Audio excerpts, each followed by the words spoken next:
Assalamualaikum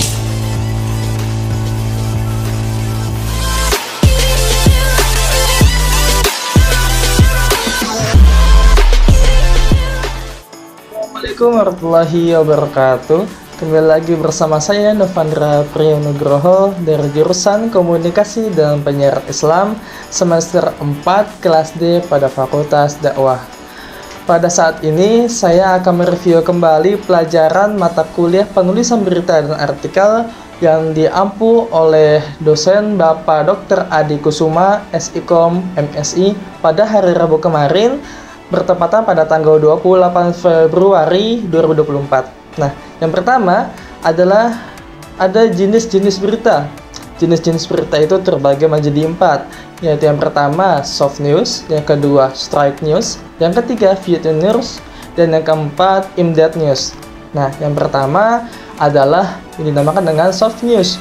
Soft news adalah berita yang menyajikan informasi ringan dan nilai berita yang berada di bawah nilai berita yang dimiliki oleh hard news. Atau soft news biasanya berupa berita pendukung dari berita utama atau berita-berita yang tidak bersifat serius dan menegangkan, seperti halnya berita tentang keramaian di tempat-tempat wisata pada masa liburan atau hiburan musik, kabar selebritis, dan dunia hiburan lainnya. Dan soft news ini memiliki bersifat santai. Dan yang kedua yaitu adalah straight news. Straight news adalah berita langsung yang menyajikan informasi terkini tentang peristiwa yang sedang hangat, aktual, dan penting, dan bersifat formal dan terkhusus, seperti halnya pada siaran Kompas Petang, TV One, dan lain sebagainya. Nah, yang ketiga itu ada yang dinamakan dengan video news. Video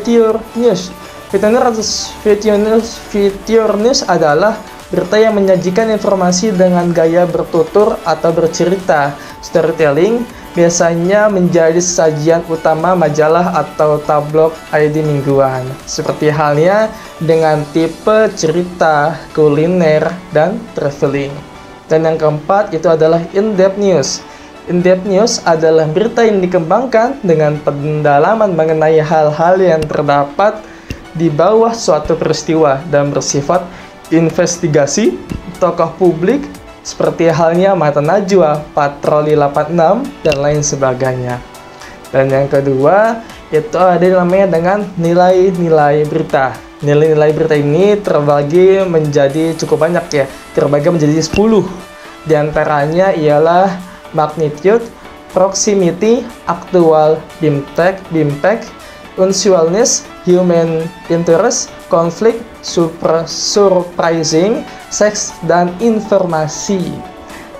Nah, yang pertama adalah magnitude. Magnitude adalah berita yang dikembangkan berdasarkan potensi dampak yang besar dan ketertarikannya, seperti halnya berita tentang bencana alam, kebijakan pemerintah, atau kejadian yang mempengaruhi banyak orang, seperti hal yang kemarin, yaitu adalah tentang caleg, debat capres, dan sebagainya. Yang kedua yaitu proximity. Proximity adalah berita yang dikembangkan berdasarkan jarak fisik antara peristiwa tersebut dan pembaca, seperti halnya berita yang lebih banyak diberitakan jika terjadi di sekitar tempat pembaca dan mudah terdeteksi pada berita tersebut. Dan selanjutnya itu ada yang namanya aktual. Aktual adalah berita yang menyajikan informasi terkini tentang peristiwa yang sedang hangat, aktual, penting, dan terkini. Yang selanjutnya itu adalah impact. Impact adalah berita yang dikembangkan berdasarkan potensi dampak yang besar, seperti halnya berita tentang bencana alam, kebijakan pemerintah, atau kejadian yang mempengaruhi banyak orang. Dan yang selanjutnya yaitu unusualness. Unusualness adalah berita yang menyajikan sesuatu yang unik atau berita-berita yang tidak bersifat serius gitu dan menegangkan, seperti halnya berita tentang informasi keramaian, tempat-tempat wisata, atau pada masa liburan, hiburan, musik, kabar selebritis, dan dunia hiburan lainnya.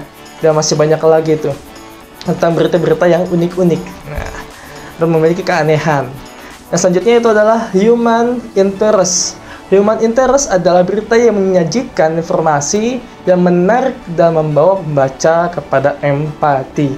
Seperti halnya berita tentang kebahagiaan dan kebahagiaan lainnya. Yang selanjutnya adalah konflik.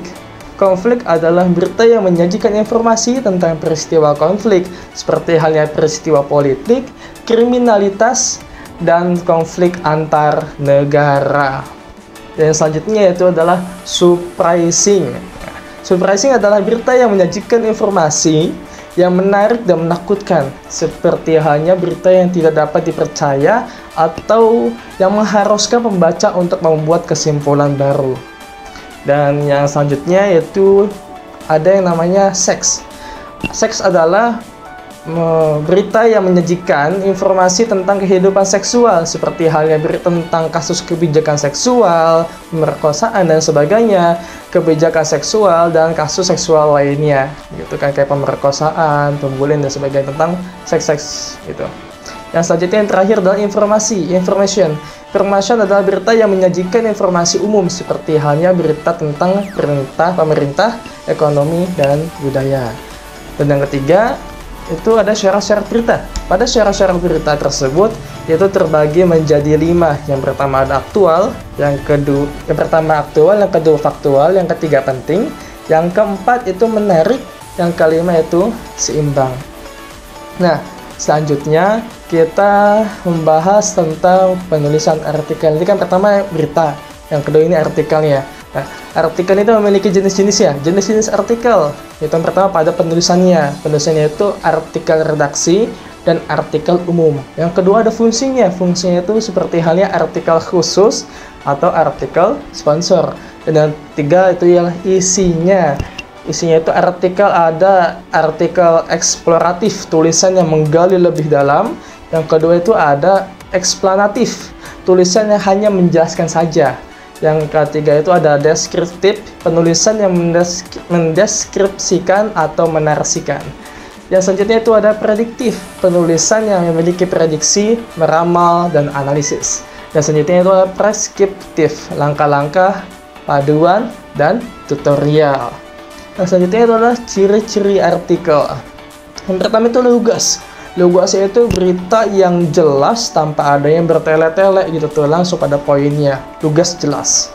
Dan selanjutnya yang kedua itu adalah logis, yaitu berita yang memiliki struktur yang sistematis, jelas, runtut, sederhana, atau mudah dipahami, hemat, tujuan, dan terpenting adalah menarik.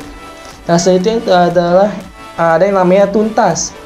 Yang selanjutnya objektif, yaitu berita yang didasarkan pada keadaan sebenarnya tanpa mempengaruhi pendapat pribadi. Yang selanjutnya itu adalah cermat. Selanjutnya adalah jelas. Dan selanjutnya tidak melibatkan emosi berlebihan. Dan selanjutnya itu terbuka. Yang selanjutnya itu menggunakan bahasa yang baku tentunya, gitu. Dan yang ketiga ada tujuan penulisan artikel. Tujuan penulisan artikel itu memiliki yang pertama ada penugasan, ada informasi, persuasif, entertainment, eksistensi, kreatif, dan pemecah masalah. Demikian review pelajaran mata kuliah penulisan berita dan artikel pada hari Rabu pekan kemarin, bertepatan pada tanggal 28 Februari 2024. Demikian yang dapat saya sampaikan, kurang lebih mohon maaf. Jika ada kata-kata yang kurang tepat, itu datangnya dari saya. Jika ada yang benar, datangnya dari dosen saya tentunya. Cukup sekian, terima kasih. Assalamualaikum warahmatullahi wabarakatuh.